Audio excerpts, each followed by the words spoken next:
So here we are on the cusp of a new year. The cusp, that word I've been thinking about a lot, means a place of transition between two states.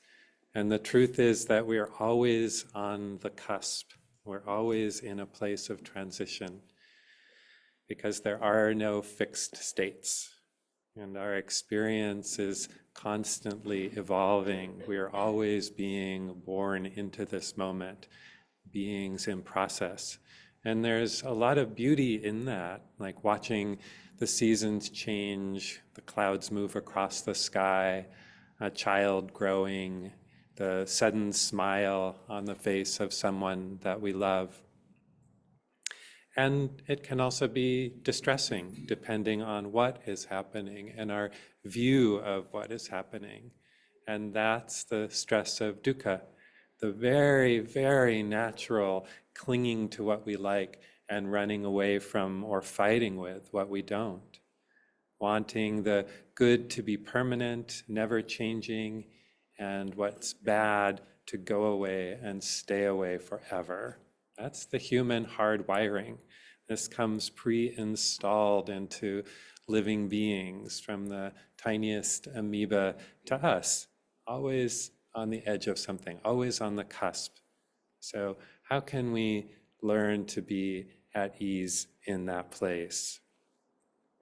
So there's a beautiful teaching that comes to us from the account of the Buddha's parinibbana. Parinibbana is the time when he set down his body, when his body finally gave out. And when this happened, the legend says, a mighty God said, Anicca vata sankara, upadavaya damino, upachitawa nirujanti, desam vupasamo sukho. So these are Pali words, the language the Buddha's teachings were set down in. And they mean all conditioned things are impermanent. Their nature is to arise and pass away. Living in harmony with this truth brings happiness. So, living in harmony with the truth of impermanence, the truth of change, this cusp state of all things brings happiness. So when I forget this truth, and I do a lot, and I think life should be one thing, one way, generally how I want it to be, I get into a fair amount of trouble because I forget to acknowledge and appreciate what is really here, what is really happening, where I really live, the changing nature of everything around me, and the changing nature of what's within me as well, the internal weather. And so we have a path of practice, a means to living in harmony with this truth. And it's called the Noble Eightfold Path.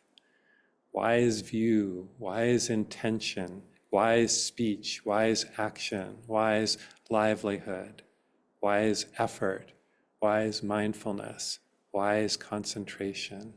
So we talk about this Eightfold Path a lot because this is the Buddha's prescription, his medicine for the pain and rub of being in this human body on the cusp, trying to hang on so tightly, hanging on to what we want, hanging on to our belief that what we don't like shouldn't be here, hanging on to that hope that there really isn't a cusp.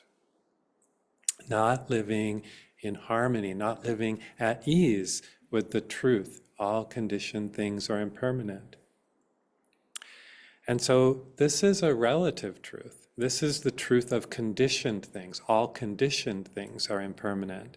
Things made of other things, things that exist because of, things like pretty much everything we can see, rivers and mountains and bodies and feelings and governments and relationships and boulders and, little flower seeds flying through the air. And each of our moment-to-moment experiences of life is like that, conditioned. All of these things in a process of change, of birth, of growth, decay, death, turning into something else. And although all conditioned things are impermanent in a process of change on the cusp, the Buddha also taught that there is an unconditioned, and he says this. He's talking to his monks. There is, O monks, an unborn, unbecome, unmade, unconditioned.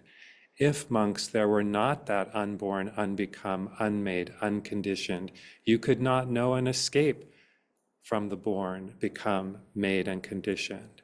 But because there is an unborn, unbecome, unmade, unconditioned, therefore you do know an escape from the born, become, made, and conditioned. So he's talking about nibbana, he's talking about freedom. And even before we know this for ourselves experientially, we can move toward it. Maybe some glimpses, maybe we get some glimpses in the practice, maybe in that deep stillness that sometimes comes in a meditation. And also in our spiritual intuition, something that lives in the heart, something that says, yes, I know that, I recognize that. And then also because for me, I have so much faith in so many places in the Buddha's teaching that are verifiable. So I have faith that, okay, he's pointing this out. I don't see it completely yet. I haven't experienced it yet, but I trust the teachings and I trust where the teachings are leading me. And so I want to focus on two places on the Eightfold Path this morning, right view and right intention. So at this, these cusp times of the year, there's a sort of built-in invitation to notice our intentions, to set or reset or renew or update how it is that we wish to live, how it is we wish to respond to life as it is, and also to reconnect with what's really important to us. And so right or wise view is understanding the Dharma through study, through talks, through talking with others, and particularly through our practice, seeing for ourselves, seeing the results of practicing the Noble Eightfold Path, seeing the Four Noble Truths, knowing how suffering arises and passes, and seeing the mechanism of that. What part do we play in that? And a key part of that seeing is knowing that how we think, how we intend is really powerful, because thought is the precursor of experience. So often quoted for good reason, the first two lines in the Dhammapada, which is a beautiful collection of the Buddha's sayings in verse. First two lines, all experience is preceded by mind, led by mind, made by mind. Speak or act with a corrupted mind, or we could say speak or act with a mind that's out of alignment with our deepest values, and suffering follows, as the wagon wheel follows the hoof of the ox. All experience is preceded by mind, led by mind, made by mind. Speak or act with a peaceful mind, a mind that's in alignment with those values, and happiness follows, like a never departing shadow. And so this is a way of understanding karma, stated very, very simply and truly. This moment conditions the next. What I think now has its imprint, its influence on what I think next, or how I act next. That's easily verifiable. We can see that. And it's also an incredibly powerful insight. We have leverage in this moment right now to notice our thinking and encourage the thinking that's in line with our heart, with our deepest values, and to question the truth or value of thinking that's limiting or separating or belittling or based solely on sensual desire. We have much greater possibility to experience happiness when we learn this, when we learn that we can encourage the good, the wholesome, the real in our heart, mind, the citta.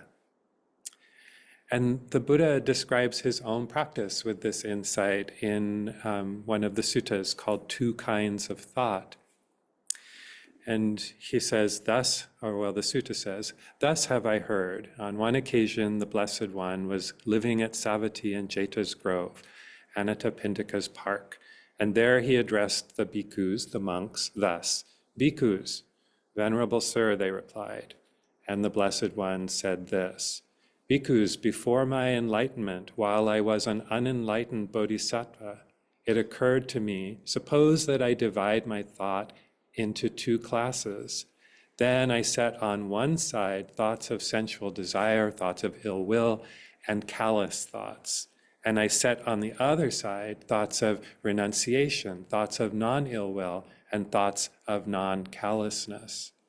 And as I meditated thus, diligent, ardent, and resolute, a thought of sensual desire, or ill will, or callousness arose in me. And I understood this thought has arisen in me. This leads to my affliction, to others' affliction, and to the affliction of both. It obstructs wisdom, causes difficulties, and leads away from nibbana. When I truly considered thus, the thoughts subsided in me. When I considered this leads to others' affliction, it subsided in me. When I considered this leads to the affliction of both, it subsided in me. When I considered this obstructs wisdom and leads away from nibbana, it subsided in me. So whenever I thought of sensual desire, ill will, or callousness, whenever that kind of thought arose in me, I abandoned it. I let it go.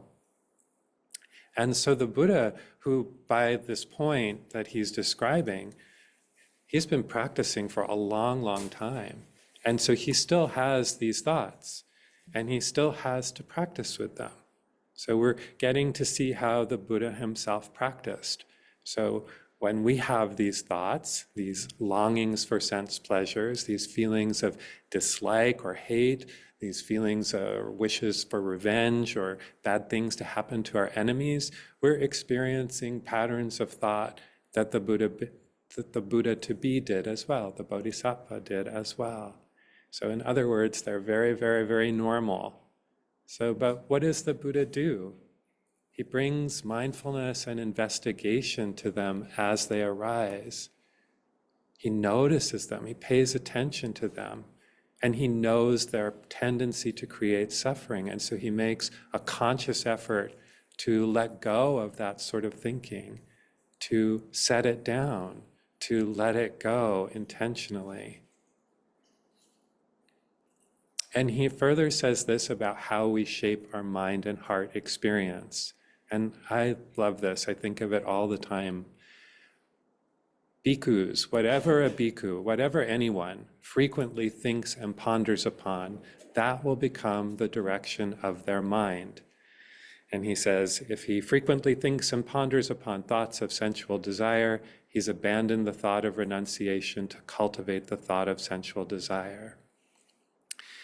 And goes on with ill will and callousness. So it's such a powerful insight. Whatever I fill my mind with tends to fill my mind. It proliferates. So like the Buddha, we can ask ourselves, is this the direction that I want to incline my mind? In what direction do I want to incline my mind? So another continuing teaching from the Buddha, he says, just as in the last month of the rainy season in the autumn, when the crops thicken, a cowherd would guard their cows by constantly tapping and poking them on the side and this way and that way with a stick to check and curb them. Why is that? Because he sees that he could be fined or blamed if he let them stray into the crops. So too, I saw in unwholesome states danger, degradation, and defilement. And in wholesome states, the blessing of renunciation, the aspect of cleansing. And as I meditated thus, I understood thus, this thought has arisen, and this does not lead to my own affliction or to others' affliction or to the affliction of both. It aids wisdom. It does not cause difficulty. It leads toward nibbana. If I think and ponder upon this thought, even for a night or even for a day, I see nothing to fear from it.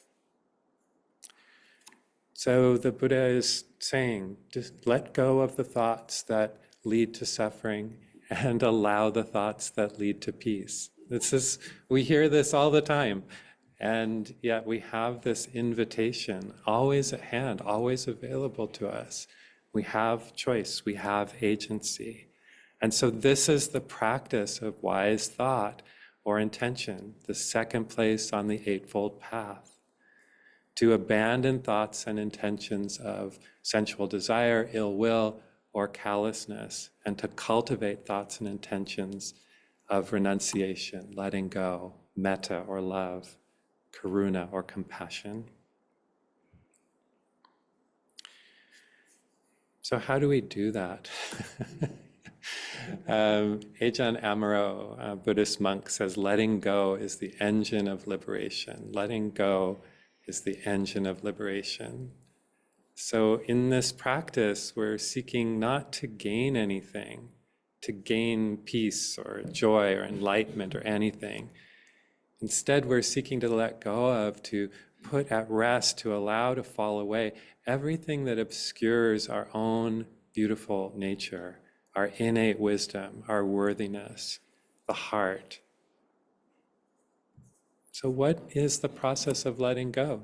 So sometimes it can be relatively clear and easy. We're ready, we pay attention to our discomfort, or we see these thoughts of desire, ill will, or punishing attitudes, and we're like, oh, I don't need this right now. I can set this down. I'm ready to lay it down.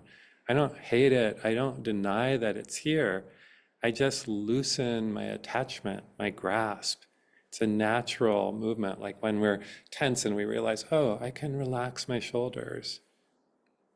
And this not hating is so important, not blaming or shaming that we have these thoughts, but just knowing that the tension of them, the tangle of them is nature. It's just what's happening. The Buddha had these thoughts as well. And when I wake up to them, when we wake up to them, there's the opportunity to change course.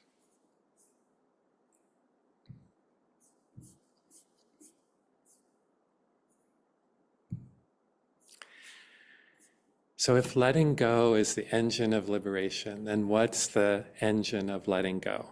So first of all, we have mindfulness, sometimes called the universal solvent, paying attention with care, without judgment, with clarity to the state and contents of our mind and heart, with that same sensitivity that the Buddha had to make that inquiry. Where does this lead? Knowing, is there clinging, contracting present, or is there letting go? Is there a feeling of expansion and caring? And then wise intending, remembering that we have the freedom and agency to cultivate our thoughts and intentions. And when we go through this sort of practice, when we let go in this kind of practice, it's not like throwing something away or crushing it or pushing it. It's not a grand gesture. It's just, letting it go, letting it drop away, a gentle release, opening the hand. Let it fall if it's ready. And then remembering our own beautiful intentions, our commitment to letting go, to kindness, compassion. Am I in alignment with the path? Am I in alignment with the heart? And very often I'm not. And I often get lost in life. And then I have the Buddha, I have the Dharma, I have the sangha, I have friends along the path to remind me and point out what I want to remember, what's really important to me, what leads to peace. So much of what we do in Dharma meetings is just remembering and reminding each other of what we already know, witnessing each other, remembering together. And our practice is never static because our experience is never static. We are responsive in this moment. No matter how many times I get off track, no matter how many times I forget where I'm going or get distracted by my old conditioning or wiring, I can always return to these intentions and path. They'll never abandon me. And I remember so often, that teaching of the Buddha, what we incline the mind toward becomes the inclination of the mind. The inclination of the mind becomes how we are in the world, the DNA of the heart that we want to encode. So how we intend is key. And there's a story I wanted to share, and it's called the parable of the two gifts. So a queen invited a reverend nun to her palace for a meal. And during their conversation, the queen, proud of her generosity, described the elaborate feast she had prepared for the monastics and many charities that she supported. And she declared with satisfaction, "Surely my good deeds will earn me great merit." And the nun listened respectfully and then told the queen this story. Once there were two men, one older and one younger, walking through a forest. Each came across a starving traveler who was on the verge of death. The older man, moved by genuine compassion, gave the traveler his only loaf of bread, despite knowing that he would have to go hungry himself. He thought, "This person's life depends on this bread more than mine. May this act ease their suffering."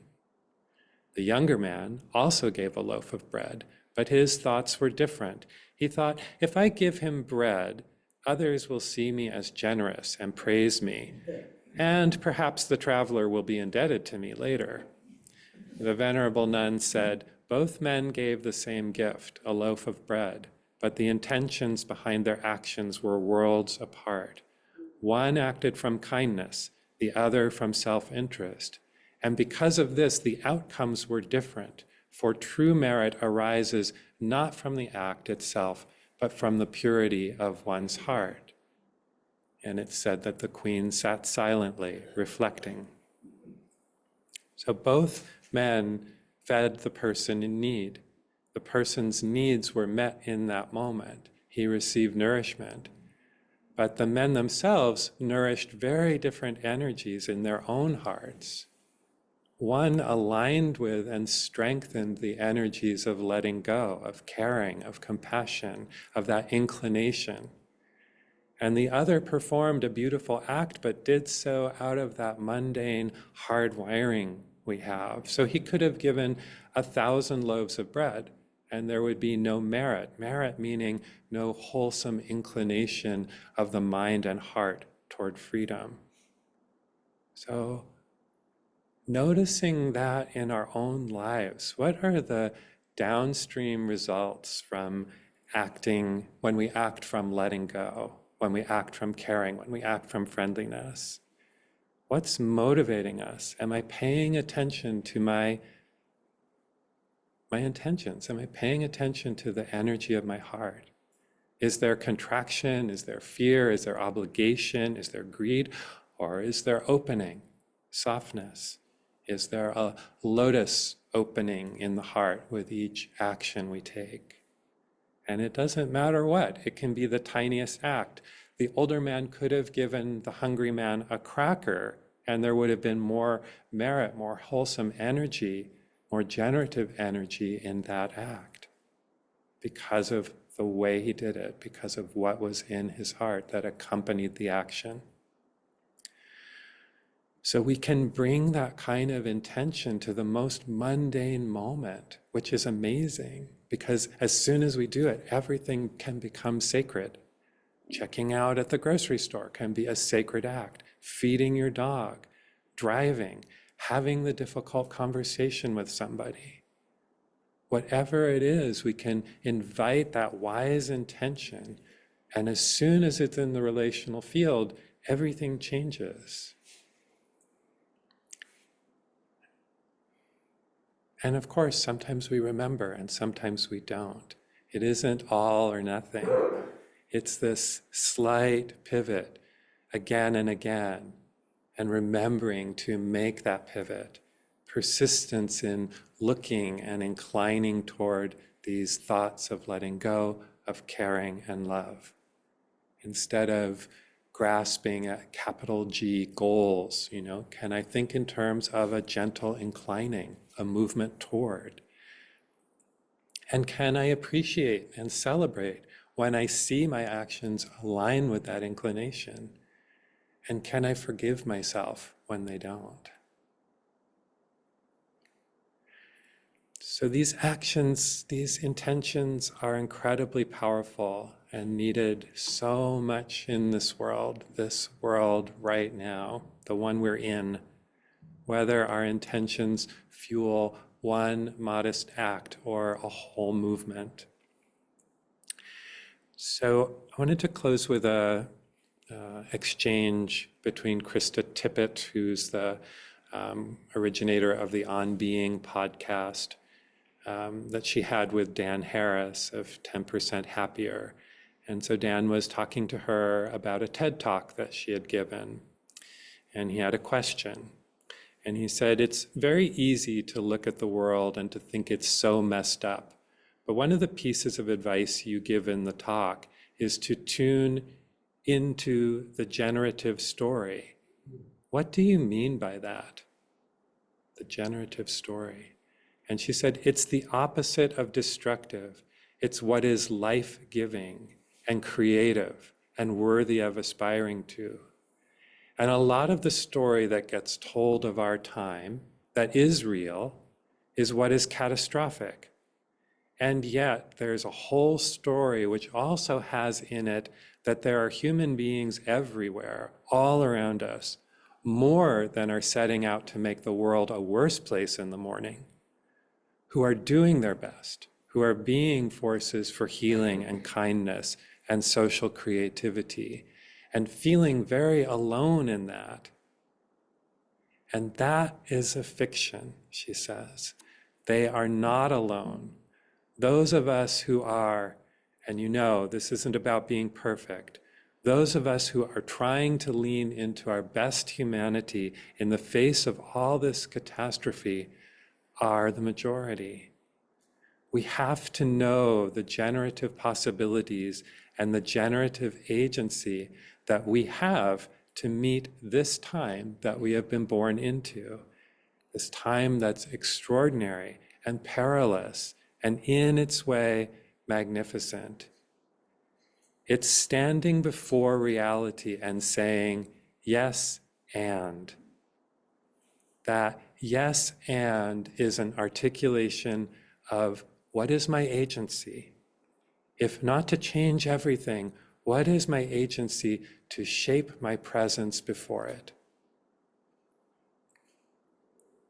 A wise life, she says, is distinct from a knowledgeable life, an accomplished life.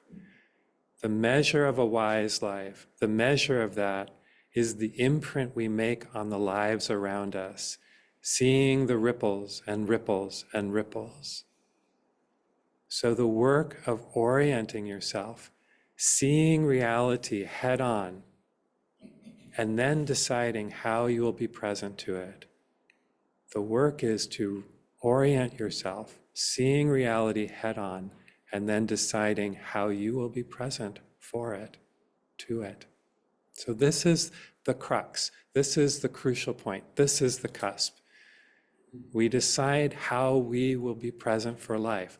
What is important for me? What do I value? How will I live my life in line with my values in this particular time, in this moment, here and here and here? How do I live my intentions? How do I make every act sacred? And what am I ready to release to do so? Okay. So let's just take a moment to let the words settle and maybe check in with ourselves. It's taking a few meditative moments again.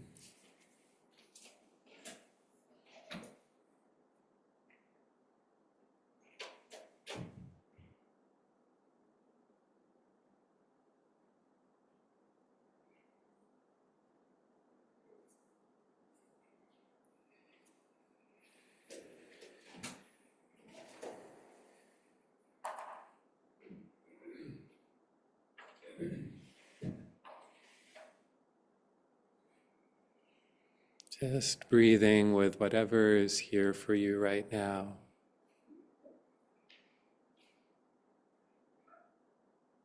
And if you like, appreciating yourself for all the times that you've inclined, moved toward the beautiful, taken action, all the ways that you have shown up for life in line with your beautiful intentions.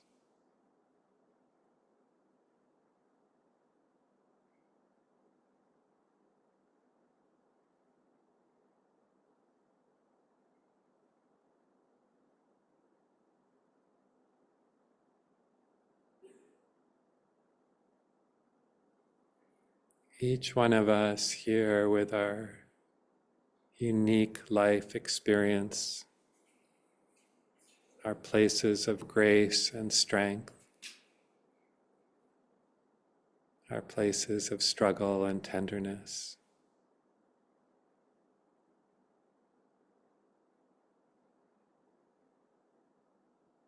Each of us worthy and growing and changing.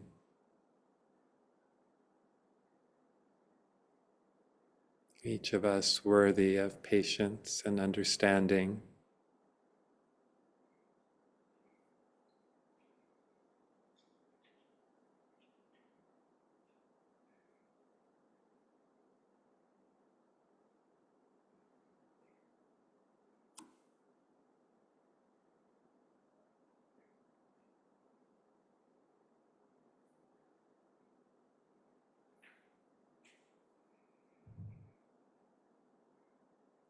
Each of us capable of calling in those beautiful intentions, the wise intentions the Buddha taught, letting go, kindness, compassion.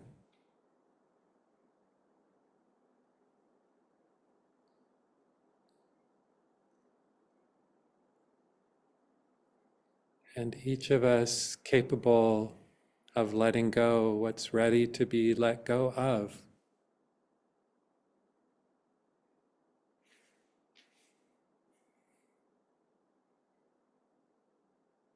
So just for right now, just for the next minute, just noticing, is there something that comes to mind that you're ready to let go of?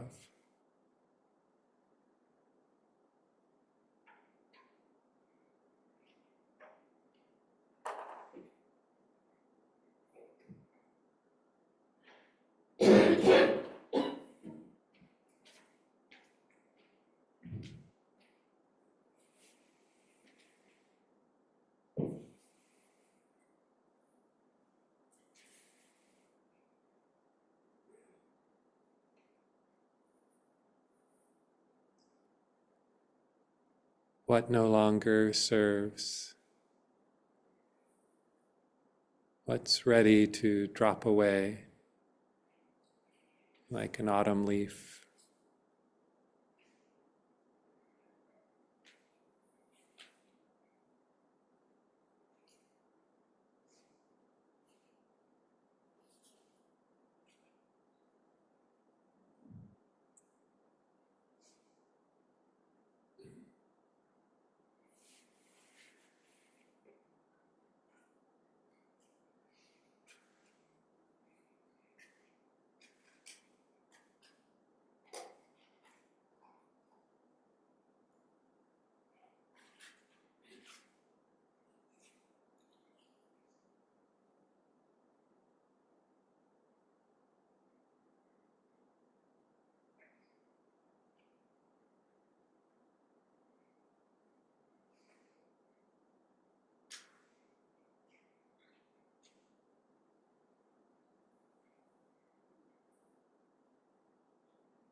Thank you for your attention and practice and being here.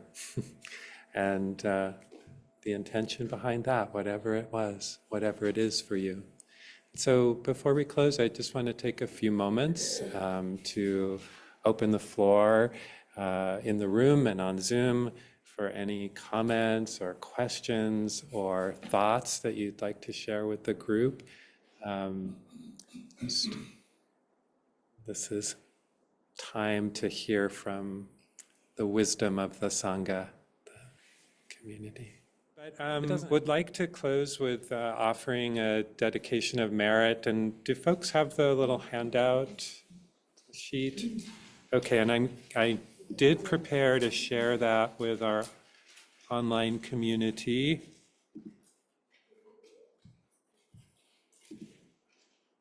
Oh, and just before we close, just like to invite you to make any supportive donations you're able to in the baskets in the back. Also, I'm promoting something that's outside of Inside Community of the Desert, but I'm allowed to mention it, which is a mindfulness-based stress reduction class, which is an 8-week course that will be taught here in Maizal, in this room actually, starting January 29th. And there are flyers in the back of the room, and please take one, give it to someone, or post it somewhere if you want to. I would love the support. I'm not sure how it will go, but well, I know the class is going to be amazing. I just want to get people enrolled. So, okay, and any announcements from any board members or anything? Okay, all right. So let's offer this together aloud. And we don't have to read the title. Going forth into this world so in need of light, may I bring all the kindness and wisdom I embody to each being and each situation that I meet. May the power of my practice today strengthen my resolve to be an agent of peace and justice in this world. Going forth together into this world so in need of light, may we together bring all the kindness and wisdom we embody to each being and each situation that we meet. May the power of our practice today strengthen our resolve to be agents of peace and justice in this world. We dedicate our practice for the liberation of all beings, the great, the small, the wise, the ignorant, the powerful and the powerless. May all beings be liberated from sorrow and loss, hatred and injustice, scarcity and want, and every form of suffering. May our practice today be a prayer for peace, and may it benefit all beings without exception. Thank you so much, and please feel free to spend time chatting. We don't have to rush out of the room. There's plenty of time to connect with folks, friends, new and old. Okay. And yes, thank you.